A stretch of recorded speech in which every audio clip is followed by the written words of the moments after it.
Hello दोस्तों, हमारे YouTube channel में आप सभी का स्वागत है। पिछले वीडियो में आप सभी को मैंने बताया था निफ्टी 50 के बारे में कि निफ्टी 50 क्या होता है और कौन कौन सी कंपनीज निफ्टी 50 के अंदर है। साथ ही साथ आपको मैंने ये भी बताया था कि निफ्टी 50 के अंदर किस सेक्टर की कितनी वेटेज है, किस कंपनी की वेटेज निफ्टी पर कितने हैं। इन सभी चीज़ों के बारे में हमने जाना था। आज हम लोग उससे अगले स्टेप की ओर बढ़ रहे हैं, यानी कि आज हम लोग जानेंगे निफ्टी नेक्स्ट 50 के बारे में कि ये क्या है। आज हम लोग निफ्टी नेक्स्ट 50 इंडेक्स के बारे में जानेंगे, समझेंगे एंड साथ ही साथ ये भी जानेंगे कि निफ्टी नेक्स्ट 50 इंडेक्स के अंदर कौन कौन सी कंपनीज आती हैं। ठीक है, चलो वीडियो को शुरू करते हैं। First of all Nifty next 50 क्या है ये हम लोग जानते हैं। ठीक है, ये क्या है तो उसके लिए आपको सबसे पहले निफ्टी 50 का पता होना जरूरी है। ठीक है, निफ्टी 50 क्या है? इंडिया की जो भी टॉप 50 कंपनी है वो निफ्टी 50 के अंदर होती हैं। ठीक है, एंड वो लार्ज कैप कंपनीज होते हैं।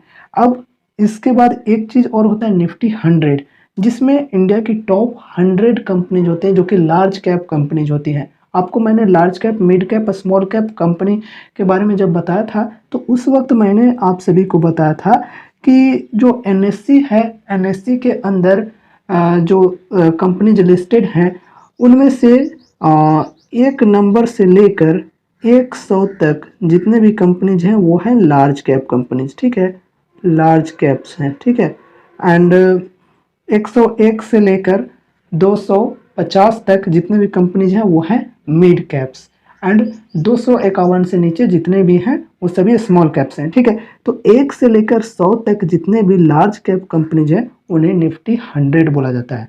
अब निफ्टी 100 से पहले यहाँ पर निफ्टी 50 है, तो निफ्टी 50 में 100 में से जो 50 टॉप कंपनीज होंगे, शुरू के जो 50 टॉप कंपनीज होंगे वो निफ्टी 50 के अंदर, ये तो मैंने बताया ही था।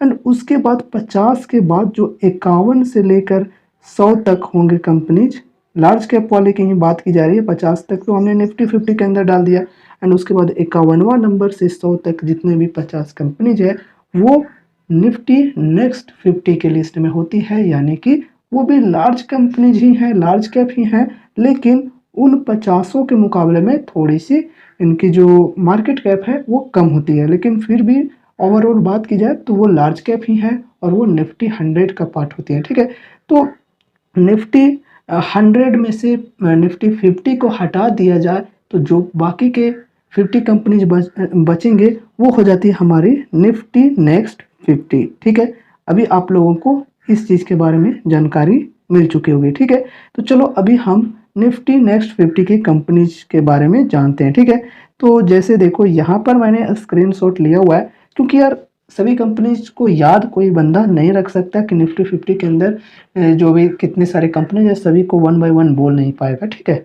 उसके लिए बहुत ही ज़्यादा प्रैक्टिस चाहिए, बहुत ही ज़्यादा याद करनी पड़ेगी। तो चलो यहाँ पर आज हम लोग निफ्टी नेक्स्ट 50 की कंपनीज के बारे में जानेंगे। एंड हाँ, इनमें से जो भी आप कंपनीज का नाम सुने हुए या फिर इनके कोई भी प्रोडक्ट्स को यूज़ किए हुए तो आप कमेंट में बताना। ठीक है, वैसे निफ्टी 50 के टाइम पे मैंने बोला था कि ज़्यादातर आप कंपनीज के बारे में जानते होंगे, और नेक्स्ट 50 में आज मैं बोल रहा हूँ कि इनमें से हो सकता है कि काफ़ी ज़्यादा जो आपको कंपनीज देखने को मिलेंगे शायद उनके बारे में आपको नहीं पता होगा। ठीक है, ये पता हो भी सकता है, ये टोटली आपके ऊपर डिपेंड करता है। ठीक है, तो मैं एक अंदाज़ा लगा रहा हूँ, ठीक है, कि अप्रोक्स 30% लोगों को जो निफ्टी नेक्स्ट 50 वाले जो कंपनीज है उनका नाम नहीं सुने होंगे। हो सकता है अगर आप एक बिगिनर हो स्टॉक मार्केट में तो मैं बोल रहा हूँ। ठीक है, और शायद उनके प्रोडक्ट्स यूज किए भी होंगे लेकिन आपको पता नहीं होगा, ये भी हो सकता है। और कुछ ऐसे लोग भी होंगे जिन्हें ये सारे कंपनीज का नाम वो लोग सुने होंगे कहीं ना कहीं। ठीक है, चलो वो तो बात की बात है, अभी हम निफ्टी नेक्स्ट 50 के सारे कंपनीज के बारे में जानते हैं। फर्स्ट यहाँ पर है LIC। LIC का नाम तो किसने नहीं सुना होगा। ठीक है, सबको पता है, लाइफ इंश्योरेंस लोग करवाते हैं। ठीक है, LIC के अंदर, और ये काफ़ी पुरानी कंपनी है। ठीक है, इसके बारे में आपको पता होगा ही। ठीक है, तो ये भी लार्ज कैप कंपनी है और ये निफ्टी नेक्स्ट 50 के अंदर आती है। फिर है यहाँ पर अडानी ग्रीन एनर्जी। ठीक है, तो अडानी ग्रीन एनर्जी जो कि ग्रीन पावर सप्लाई करती है। ठीक है, तो ये अडानी की कंपनी है, ये पावर जनरेट करने वाली कंपनी है। ठीक है, एंड नेक्स्ट यहाँ पर है एवेन्यू सुपरमार्ट्स। शायद आप लोग इसके बारे में जानते होंगे या फिर इनकी शॉप पे कभी ना कभी गए होंगे इनके मॉल में। तो इनका मॉल का नाम क्या होता है? डी मार्ट, ठीक है, डी मार्ट है इनके, इनको डी मार्ट भी बोल सकते हैं या अवेन्यू सुपर मार्ट्स भी बोल सकते हैं, ठीक है। तो यहाँ पर एफएमसीजी के प्रोडक्ट्स या फिर कपड़े वगैरह काफ़ी सारी चीज़ें मिलती हैं इनके मॉल में, ठीक है। डी मार्ट है ये। एंड उसके बाद नेक्स्ट है IOCL। इसके बारे में भी जानते होंगे, ज़्यादातर लोग तो जानते ही होंगे, मेरा दावा है 99% लोग इसके बारे में जानते होंगे। इंडियन ऑयल है ये, ठीक है, जहाँ पर आप पेट्रोल भरवाने जाते होगे, डीजल भरवाने जाते होगे। एंड उसके बाद इसके बारे में ज़्यादातर लोग हो सके तो नहीं जानते होंगे, ठीक है। तो ये जो कंपनी है ये रियल एस्टेट के रिगार्डिंग काम करती है, ठीक है, रियल एस्टेट वाली कंपनी है, ठीक है, DLF। एंड नेक्स्ट यहाँ पर है HAL। इसके बारे में हो सकता है कुछ लोगों को पता होगा। तो ये हिंदुस्तान एरोनॉटिक्स लिमिटेड नाम है इसका, ठीक है। तो ये बेसिकली डिफेंस सेक्टर से बिलोंग करती है, डिफेंस के जो सामान होते हैं वो बनाते हैं, ठीक है। एंड उसके बाद नेक्स्ट यहाँ पर है वरुण बेवरेजेस। इसका नाम से लोग हो सके तो नहीं जानते होंगे, लेकिन काम बताऊंगा तो आप लोग जान जाओगे। तो जो आप कोल्ड ड्रिंक्स पीते हो पेप्सी वगैरह, वो इसी की है, ठीक है। पेप्सी जो कंपनी है उसी की है ये वरुण बेवरेजेस, ठीक है। पेप्सी का फ्रेंचाइजी बिजनेस पर काम करता है, ठीक है, वरुण बेवरेजेस।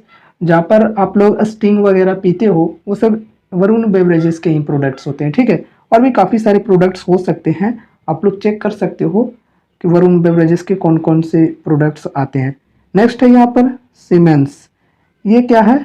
इसका नाम भी हो सकता है कि काफ़ी कम लोगों ने ही सुना होगा। सीमेंस में क्या होता है कि ये पावर जनरेट करता है, मतलब जो बिजली है वो उत्पादन करती है ये कंपनी। साथ ही साथ इंडस्ट्रियल इक्विपमेंट्स, जनरेटर, मोटर्स वगैरह भी बनाने का, मैन्युफैक्चरिंग करने का काम करती है, ठीक है। नेक्स्ट यहाँ पर है पीडीलाइट इंडस्ट्रीज। इसके बारे में लोग जानते ही होंगे, ठीक है, मुझे पता है कि बहुत सारे लोग जानते होंगे। अगर नाम से नहीं पता तो मैं आपको बता दूं कि फेविक्विक का नाम आपने सुना होगा, ठीक है, फेविकोल का नाम आपने सुना होगा। तो वो सब पीडीलाइट के ही प्रोडक्ट्स होते हैं, ठीक है।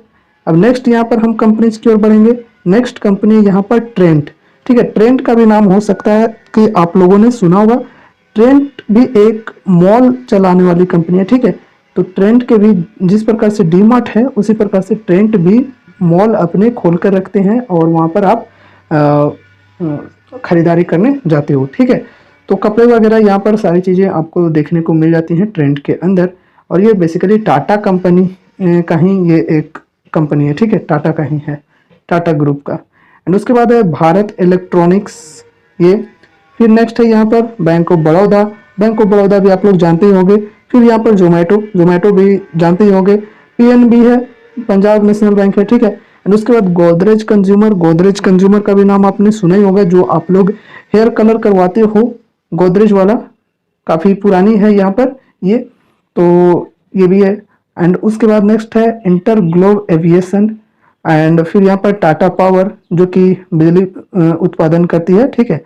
एंड नेक्स्ट यहाँ पर हम लोग बढ़ते हैं ABB इंडिया। ये भी इलेक्ट्रिकल इक्विपमेंट्स बनाती हैं, ठीक है, इलेक्ट्रॉनिक्स बनाते हैं। एंड फिर यहाँ पर है अंबुजा सीमेंट। फिर यहाँ पर गेल इंडिया है जो कि गवर्नमेंट कंपनी है। फिर अडानी एनर्जी सॉल्यूशन है। एंड उसके बाद TVS मोटर कंपनी है, जो TVS की बाइक्स आप लोग अपाची वगैरह चलाते हो, ठीक है। यहाँ पर जायडस है। जायडस ये एक मेडिकल से रिलेटेड कंपनी है, ठीक है। यहाँ पर कैनरा बैंक है। फिर यहाँ पर अडानी टोटल गैस है। फिर यहाँ पर है वेदांता जो कि बेसिकली माइनिंग वगैरह का काम करती है। एंड जो भी कॉपर जिंक्स है वो निकालती है अंदर से, नेचुरल जो रिसोर्सेज हैं वो निकालती है, ठीक है। एंड उसके बाद यहाँ पर है बजाज होल्डिंग्स जो कि मतलब इन्वेस्टमेंट कंपनी है एक। फिर यहाँ पर है हेवल्स इंडिया जो कि इलेक्ट्रिकल इक्विपमेंट्स बनाती है, जैसे स्विचेस हो गया, बल्ब हो गया, और पंखे वंखे जो भी है वो इलेक्ट्रिकल इक्विपमेंट्स बनाती हैं। फिर यहाँ पर नेक्स्ट है डाबर इंडिया। डाबर का नाम भी आपने सुना होगा, जैसे डाबर का एक च्यवनप्राश चलता है, ठीक है, वो आप लोगों को पता होगा ही, ठीक है। एंड उसके बाद यहाँ पर है टोरेंट फार्मा जो कि एक मेडिसिन वाली कंपनी है। फिर यहाँ पर है चोलामंडलम इन्वेस्टमेंट एंड फाइनेंस, ठीक है। तो ये एक NBFC है और ये फाइनेंस करती है, ठीक है। जिस प्रकार से बजाज फाइनेंस वगैरह होती हैं उसी प्रकार से चोलामंडलम है। चोलामंडलम का भी नाम आपने सुना होगा अगर आपने कभी अपना गाड़ी वगैरह का फाइनेंस करवाया होगा तो, ठीक है। एंड उसके बाद यहाँ पर है श्री सीमेंट। तो ये एक सीमेंट की कंपनी है। फिर यहाँ पर है श्रीराम फाइनेंस, ये भी एक फाइनेंस की कंपनी है। एंड नेक्स्ट यहाँ पर है बोस्ट, जो भी इलेक्ट्रिकल इक्विपमेंट्स बनाती हैं, बेचती हैं, ठीक है।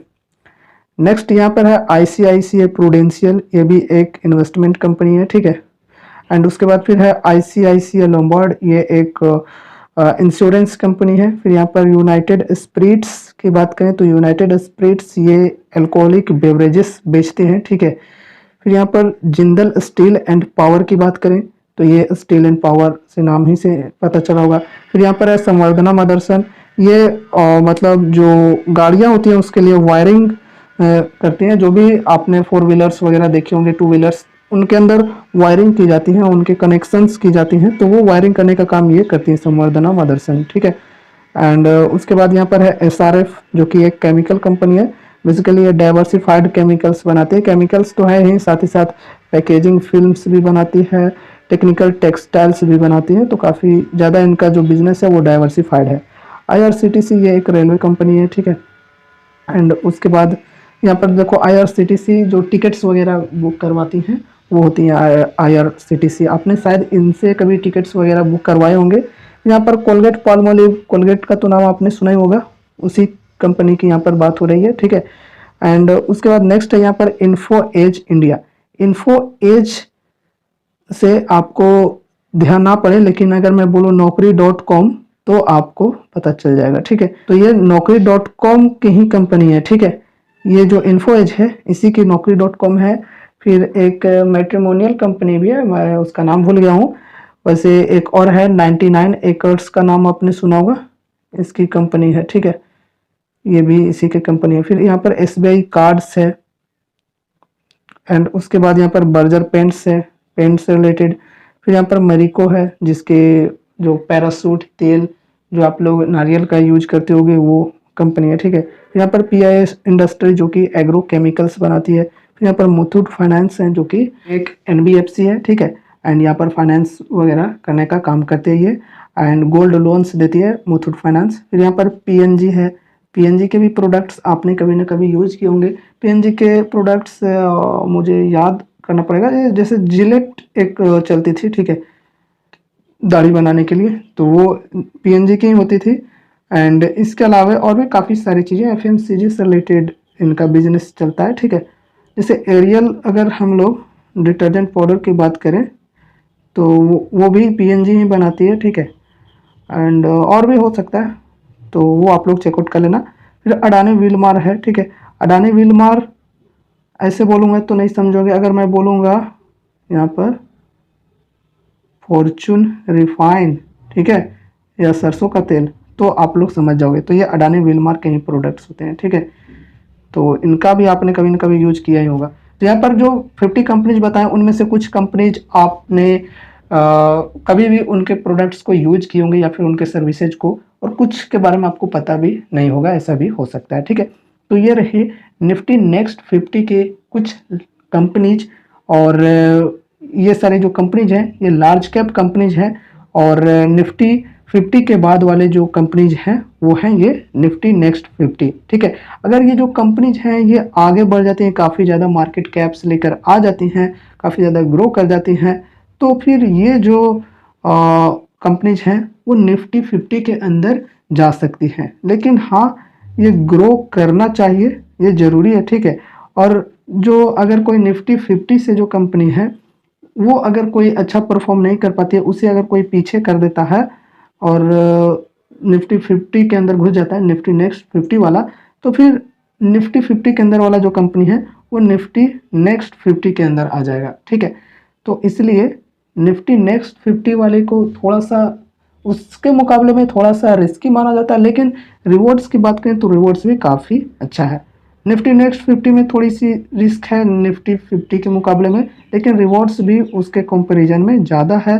और आप लोग देखोगे भी तो निफ्टी नेक्स्ट 50 में जब भी तेज़ी आती है तो काफ़ी अच्छी हमें मतलब प्रॉफिट्स मिलते हैं, एंड लॉस भी होता है तो ज़्यादा लॉस होता है निफ्टी 50 के मुकाबले में, ठीक है।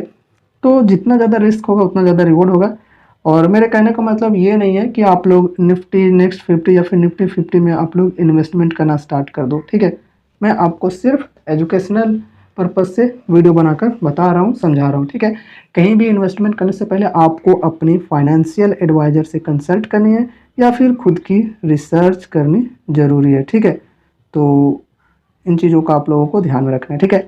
अब नेक्स्ट वीडियो में आप सभी को मैं बताने वाला हूँ कि निफ्टी नेक्स्ट 50 के जो सेक्टर्स हैं उनकी एलोकेशन के बारे में बताऊँगा, ठीक है, कि कौन कौन सी कंपनी के कितने वेटेजेस हैं निफ्टी नेक्स्ट 50 के अंदर, या फिर किस किस सेक्टर की कितनी वेटेजेस हैं निफ्टी नेक्स्ट 50 के अंदर, ठीक है। तो सारी चीज़ें हम लोग देखेंगे और निफ्टी नेक्स्ट 50 के अंदर कितने सेक्टर्स हैं वो सभी चीज़ें हम लोग देखेंगे, समझेंगे अच्छी तरह से, ठीक है। तो मुझे उम्मीद है कि आज की ये वीडियो के माध्यम से आपको कुछ यूजफुल इन्फॉर्मेशंस मिली होंगी।